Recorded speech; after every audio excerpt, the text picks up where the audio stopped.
امریکہ کی وفاقی حکومت طویل ترین شٹ ڈاؤن کے قریب، صدر ٹرمپ کا ایمرجنسی نافذ کرنے کا عندیہ۔ امریکہ کے سیاسی دھارے میں پاکستانی کیسے اپنی جگہ بنا رہے ہیں، اور صوبہ خیبر پختونخوا کی پہلی ٹرانسجینڈر ریڈیو میزبان صوبیہ خان۔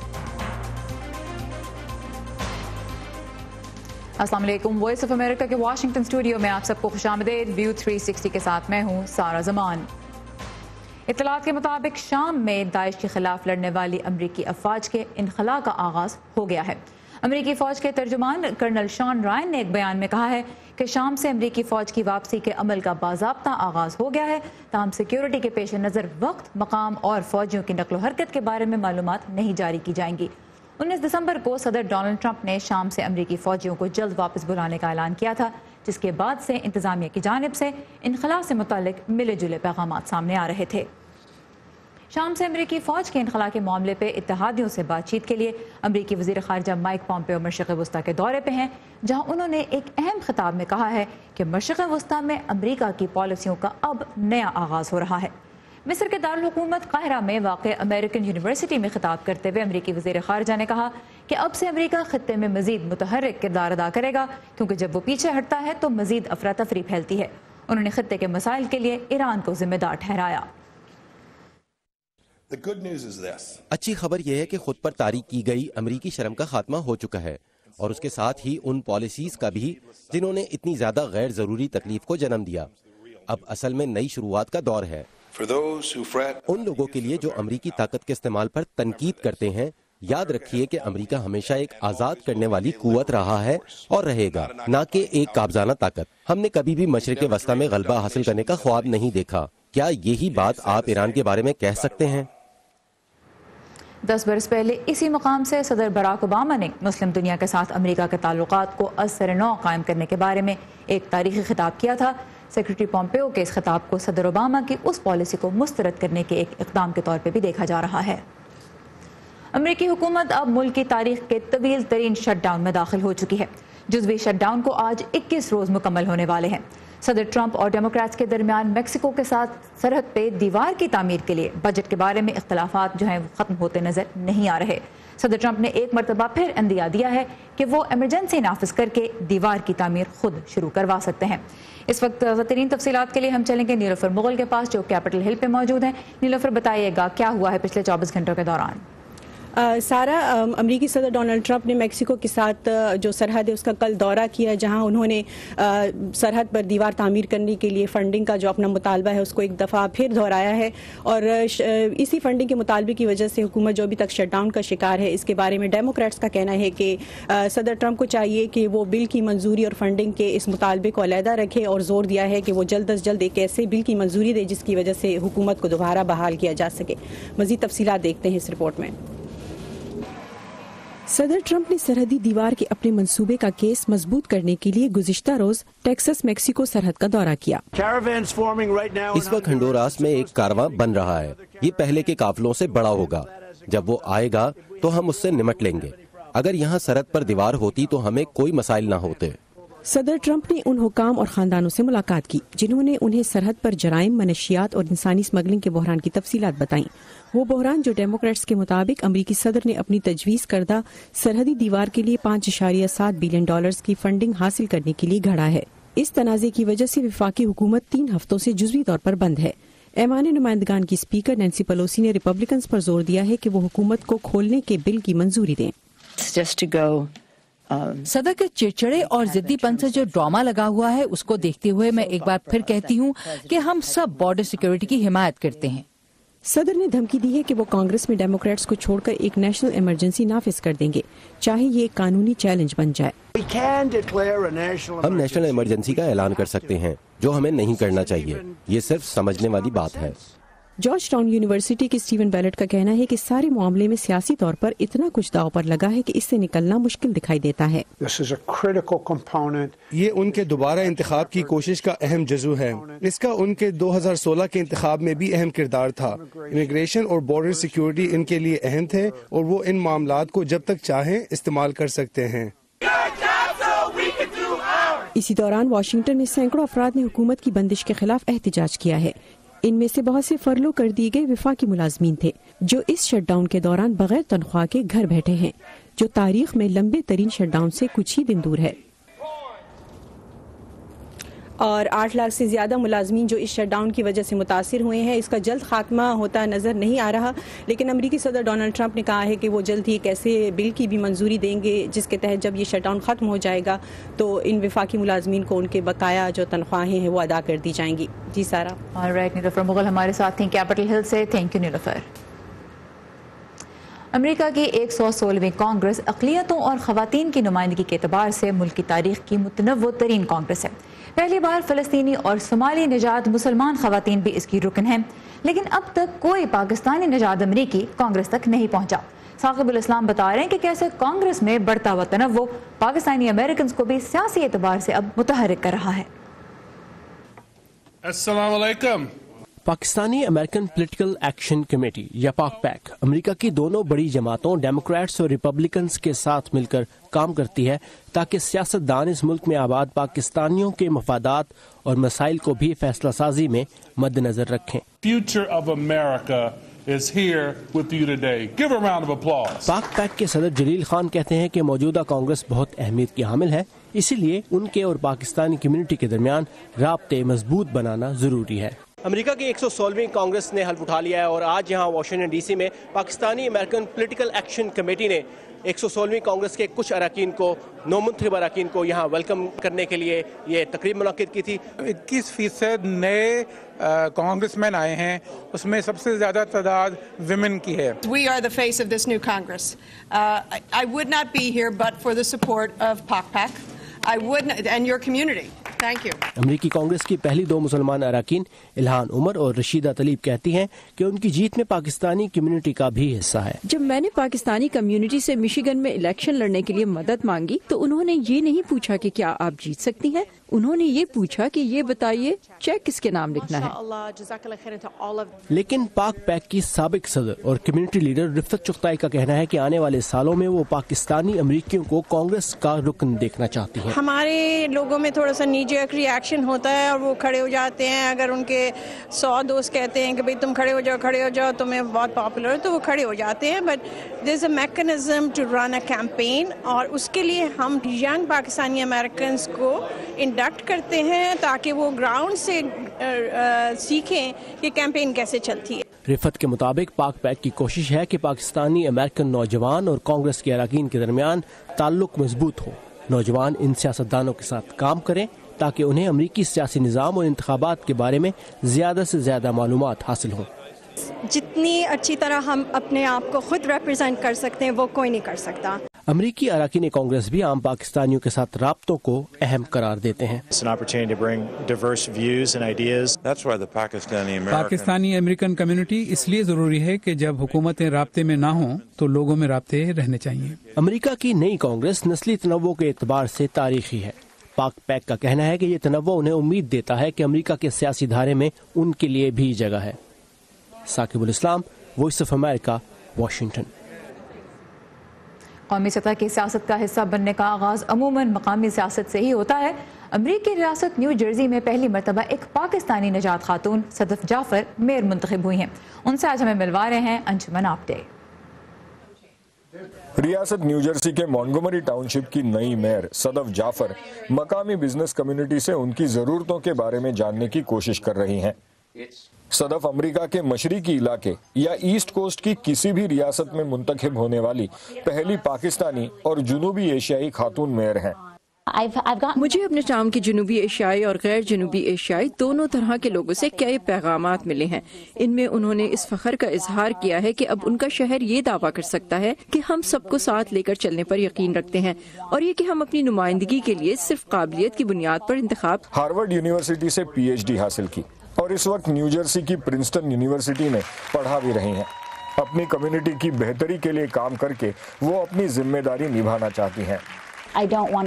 میں یہاں صرف اپنی کمیونٹی کی نمائندگی کے لیے نہیں ہوں۔ ایک اقلیتی پس منظر سے تعلق رکھتے ہوئے میں اپنے تجربات اور مختلف چیزوں کے لیے لوگوں کے مخصوص جذبات کے اپنے علم کو دوسروں سے شیئر کرنے اور ان کی رائے جاننے کی امید رکھتی ہوں۔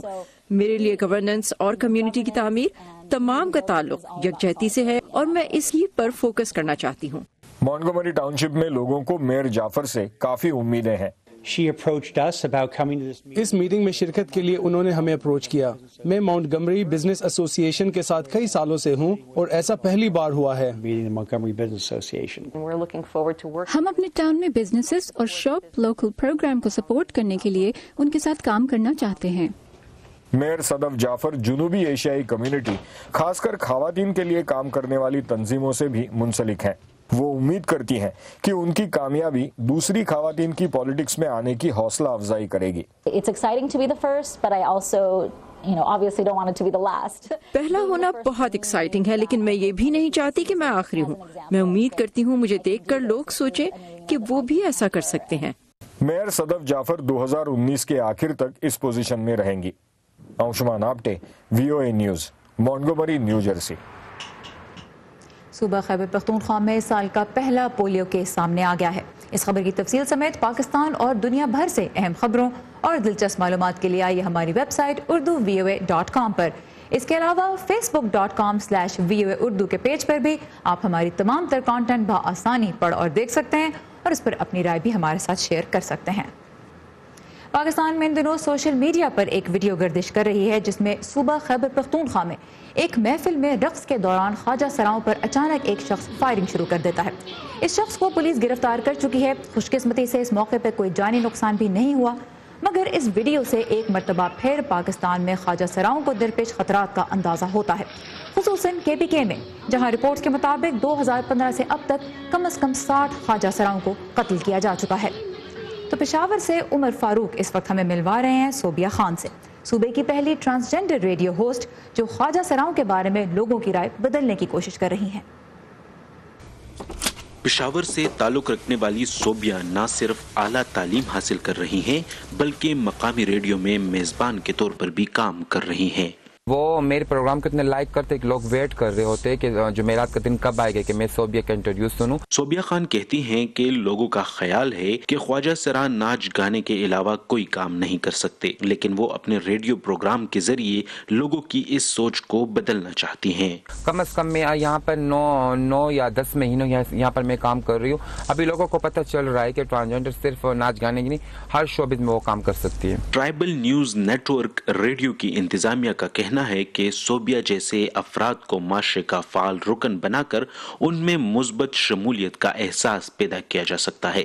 ریڈیو TNN کے ڈائریکٹر سید نذیر افریدی کہتے ہیں کہ ایک ٹرانسجینڈر کے طور پر صوبیہ کے اپنے تجربات ان کی پیشہ ورانہ سفر میں مددگار ثابت ہو رہے ہیں۔ ٹرانسجینڈر کمیونٹی ان کے ساتھ جو ظلم وغیرہ ہوتے ہیں، جو ان کی ایشوز ہوتے ہیں، میرا خیال ہے ہم کافی زیادہ کوریج ان کو دیتے ہیں، تو اس میں ہمارے لیے آسانی ہوتی ہے کہ ہم ان کو سمجھ سکیں کہ کس طرح سوچتے ہیں، کس طرح ان کو ٹریٹ کیا جاتا ہے اور ان پہ کیا گزرتا ہے۔ صوبیہ خان سمجھتی ہیں کہ ان کی کمیونٹی کو اپنے حقوق کی جنگ لڑنے کے لیے خود آگے بڑھ کر آواز اٹھانی پڑے گی۔ جب میں اپنی بات خود نہ کروں تو لوگوں کو اس میں وہ نہیں ملے گا، میسج نہیں ملے گا۔ لوگ کہیں گے کہ لوگ اس کے لیے بس یہ کوئی NGO اپنے مفاد کے لیے کام کر رہا ہوگا، تو میں نے یہ سوچ کر بھی قدم اٹھایا کہ اگر میں اپنی بات خود کروں گی کہ میری بات کو لوگ سمجھیں گے۔ صوبیہ خان کا ریڈیو پروگرام فیس بک پر لائیو بھی پیش کیا جاتا ہے، جہاں بعض اوقات سوشل میڈیا صارفین کی جانب سے منفی جملے بازی بھی سامنے آتی ہے، لیکن صوبیہ ایسے منفی تبصروں سے پریشان نہیں ہوتی۔ اگر اس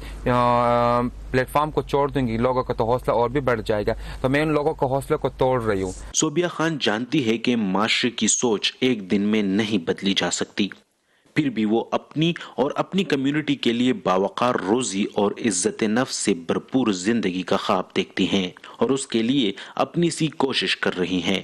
عمر فاروق، اردو VOA، پشاور۔ چلیں ادھر تھوڑا سا ادھر ہو جائے۔ ہم سب اپنے آپ میں کہاں پرفیکٹ ہیں؟ یہ جو ہمارے آس پاس کے لوگ ہیں نا، وظیفہ کا جب اس کے بازو پروستھیٹکس لگا، یہی ایک دوسرے کو بہتر بناتے ہیں اور پھر مل کر ایک بہتر ملک بناتے ہیں ہم۔ لیکن ملک بھی اپنے آپ میں کہاں پرفیکٹ ہوتے ہیں؟ تو دنیا کے دوسرے ملک ایک دوسرے کے لیے ہاتھ بڑھاتے ہیں، ایسے ہی تو ایک بہتر دنیا بناتے ہیں ہم۔ teacher, one book and one pen. اور دنیا میں کہاں کیا ہو رہا ہے، ہندوستان اور پاکستان اسی لیے تو دکھاتے ہیں۔ نئے وزیر اعظم عمران خان نے اس ایگزیبیشنز کے ڈیزائنر ڈونلڈ ٹرمپ کی حمایت کا ورنہ اپنے آپ میں ہم سب کہاں پرفیکٹ ہیں۔ یہ میں ہوں آپ کا میزبان خالد حمید۔ ویو 360 صرف آج نیوز پر۔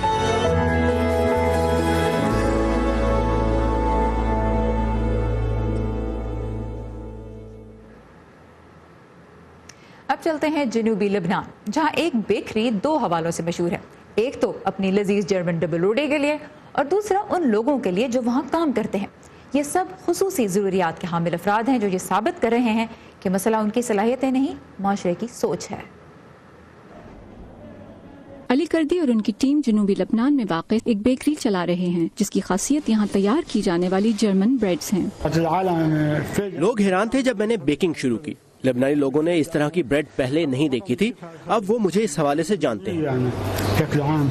یہ بیکری موسام سینٹر کا حصہ ہے جہاں خصوصی ضروریات کے حامل افراد کو مختلف ہنر سکھائے جاتے ہیں۔ اس پروگرام میں تقریباً 170 طلباء تربیت لے رہے ہیں جن میں ڈاؤن سنڈروم اور آٹزم جیسے مسائل سے متاثر افراد بھی شامل ہیں۔ بہت سے لوگ ہیں جو خصوصی ضروریات کے حامل افراد سے گریز کرتے ہیں۔ ہم انہیں بتاتے ہیں کہ یہ بھی دوسروں جیسے قابل اور باصلاحیت ہیں، ہم انہیں الگ نہیں کرتے۔